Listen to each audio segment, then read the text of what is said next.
Hello, everybody. Hey, I don't know if this happened to you when you were a teenager, but it happened to me quite a bit. Before I would go out on a Friday night, my father would look at me and he'd say, "Son, remember, you're a Bryant."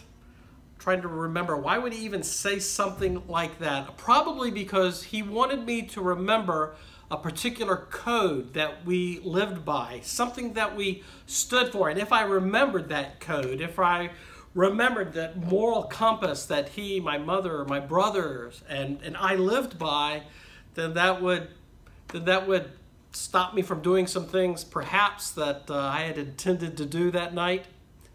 Well, the same is true with the church. Oftentimes we need to be reminded who we are. Oftentimes we get what I'll call ecclesiastical amnesia. We forget who we are. We forget our core. We forget that which makes us tick. We forget our moral compass.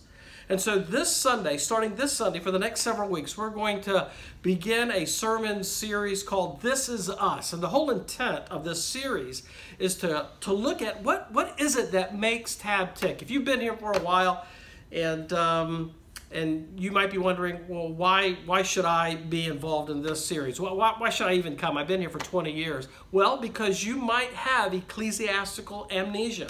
You might have forgotten some of the things that are at the very core of who we are as a church. If you're new to Tab Church, it's great for you to be here as well, because a lot of times you can find out a church's theology through their doctrinal statement, or you can find out their style by attending one of their services, but it's really hard to figure out what is it that makes this church tick. Well, I invite you to join me and the rest of the church family this coming Sunday and for the next several Sundays as we begin this sermon series, This Is Us.